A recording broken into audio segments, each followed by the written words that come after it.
if there was a list of early warning signs for sales failure, what should be on that list so you know to avoid this problem so you can go close some sales? I'm Sylvan Bell. I'm coming to you live from Sacramento, California on a perfect day to talk about sales and a perfect day to talk about business. So here's the thing. When you look at the sales process and you look at everything that goes on, at some point you're going to have to say the right thing. And I'll hear people say, well, I don't want to use this scripted process. I don't want to have to memorize stuff. I just want to go out there and close deals. And I sit and I'm like, are you kidding me? Right? Really? You think you're going to be a salesperson without having some sort of knowledge and without having some sort of talking track for the buyer that you're meeting with? You're not going to, you're just going to show up and throw up?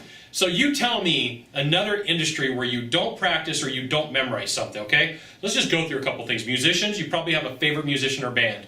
Not only do they have to memorize the song, they have to practice it, okay? Football, baseball, hockey, soccer, volleyball, everybody's got to play. Everybody's got something that they do to have a consistent action. And so if you're not willing to memorize a script and you're like, hey, memorizing a script is not for me, it's not something that I want to do, it's beneath me, chances are pretty good you're going to fail at sales. And like, I see this a lot with people who've got really good personalities and they're personality salespeople, but they're not closers. And so they get by because they're cute, because they're witty, because people are like, gosh darn it, I like them. But what happens is, out of the pie, out of all the people that they could close, they miss out on a big group because they don't know what to say and they don't know what to do, and they're like, scripts are beneath me.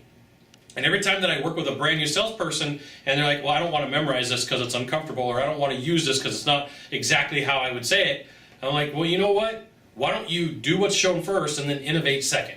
Because then that way you can get something done.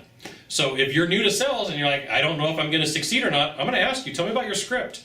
Tell me about how dedicated were you to getting that script done for your manager, for your boss, for your lead, whoever you work for, to prove to them that you could do sales. And you know, usually that's one of the things that a manager will do, is they will hand a script to a salesperson. They say, memorize this in 2 days, come back, you're going to get tested. If you can't do it, you're going to get fired.